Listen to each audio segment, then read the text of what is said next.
Olá, sejam muito bem-vindos. E o tema de hoje é como se tornar um perito judicial.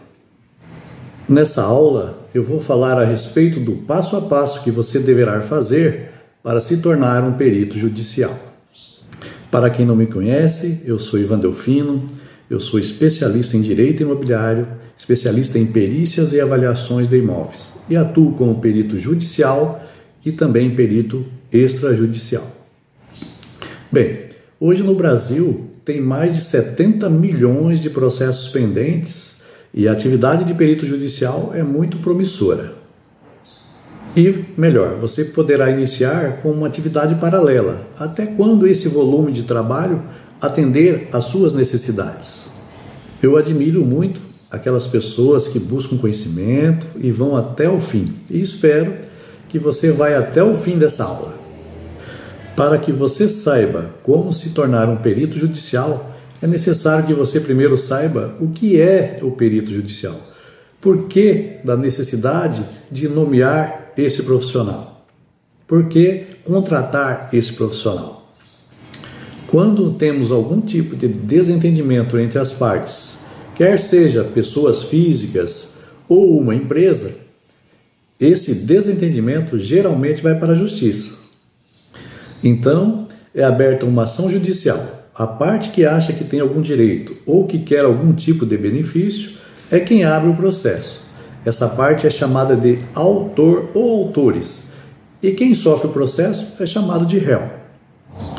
A abertura do processo se dá através de um advogado que vai ser contratado pelo autor. Ele vai verificar o que o autor está pretendendo e vai transformar aquilo numa peça chamada petição inicial.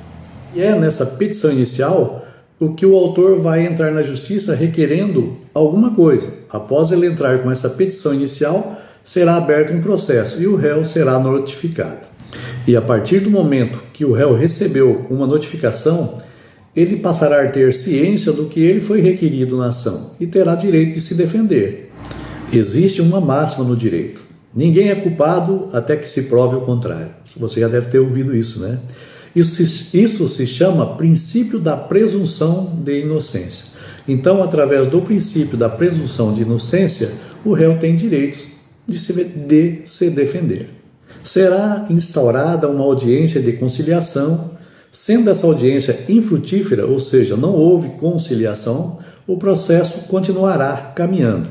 E se for uma questão que fuja da alçada do juiz, ou seja, um assunto que não é familiar ao juiz, o mesmo irá requerer uma perícia. O juiz vai determinar que, para a solução daquele caso, terá que ser feita uma perícia e nomeará um perito judicial. Em 2015, houve uma atualização do Código de Processo Civil. A partir dessa atualização, se tornou obrigatório que os auxiliares de justiça, ou seja, os peritos judiciais, sejam cadastrados no site do Tribunal de Justiça daquele estado que ele pretende atuar. O juiz, ele vai buscar nesse acervo de profissionais, vai procurar um perito de uma área específica, uma especialidade ideal para que ele possa elucidar o caso. O profissional vai auxiliar o juiz no estudo dessa questão específica que foge do conhecimento do juiz, para que ele possa proferir uma sentença.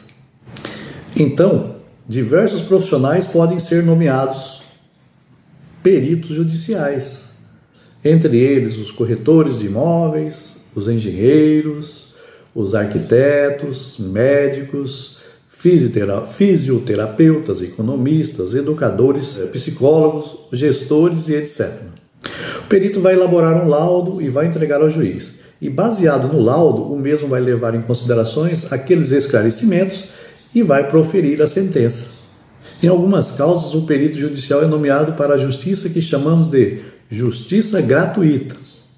Existem alguns casos em que a parte que necessita elaborar aquela prova, ele não tem condições de fazer. Então, a justiça prevê, nesses casos, a nomeação de um perito para atender aquele caso, que existe o benefício da justiça gratuita. Nesses casos, assim como os casos remunerados, você não é obrigado a aceitar. Você pode declinar do caso, lembrando que os casos de justiça gratuita você também recebe. só que um valor simbólico.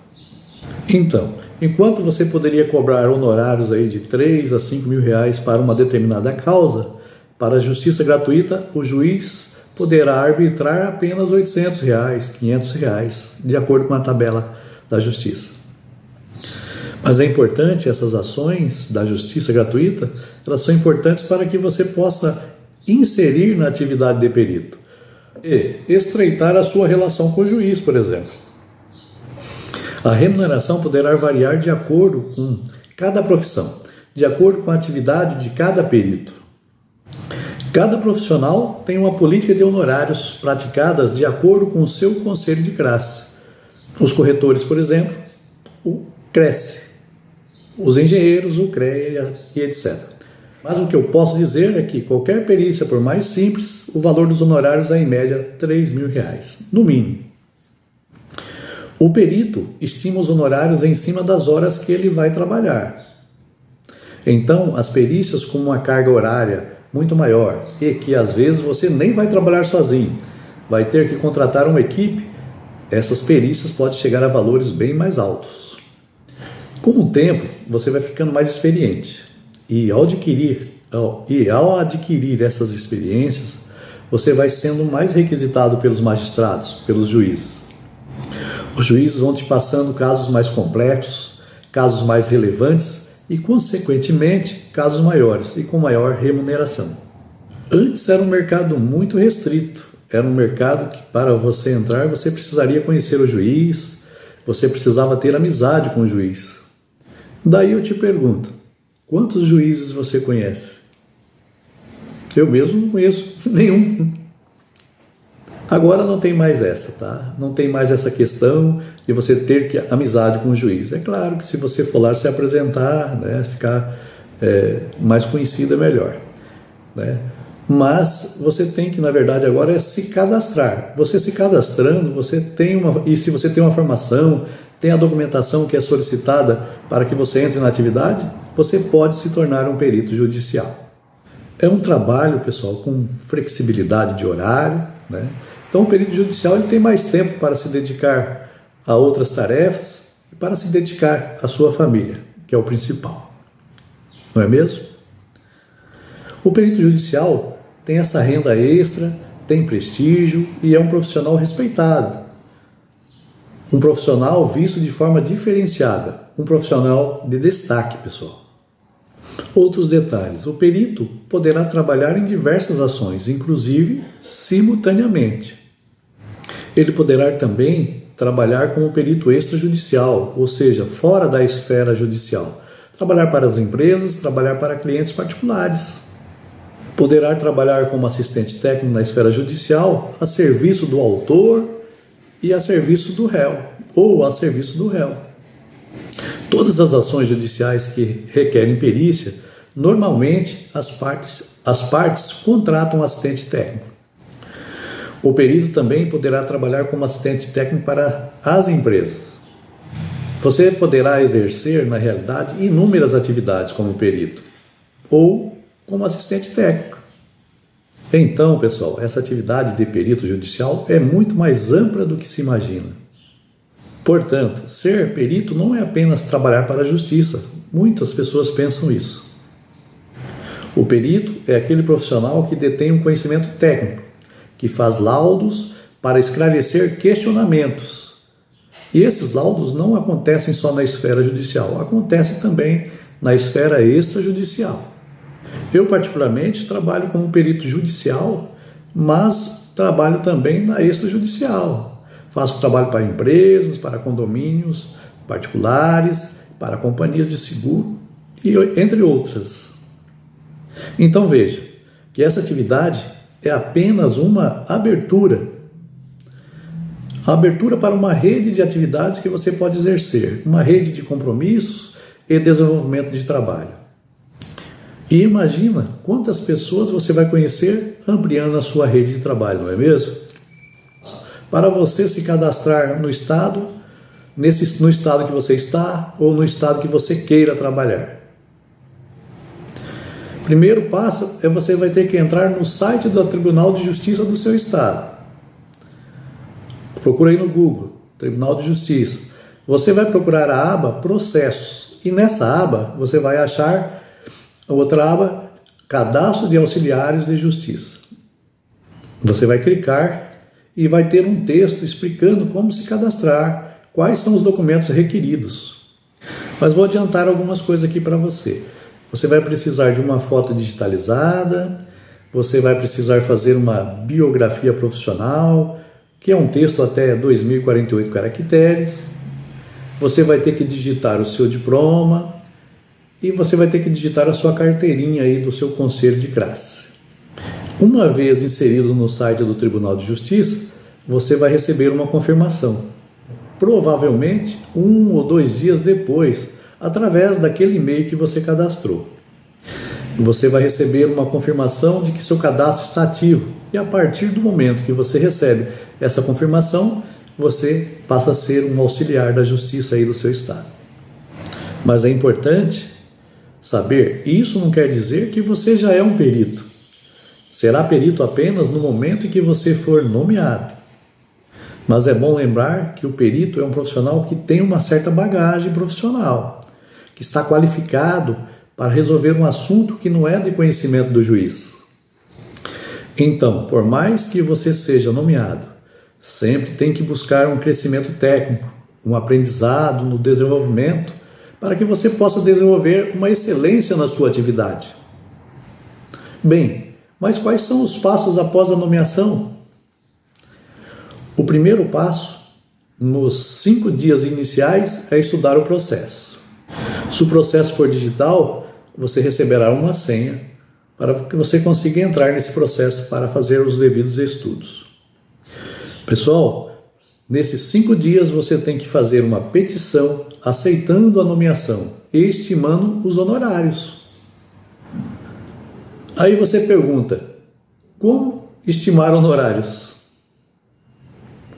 Como eu faço uma petição? O que é uma petição? Todas essas questões, entre outras, serão esclarecidas com detalhes e modelos de peças nas próximas aulas. Aí você me pergunta também, mas como funciona o rito processual?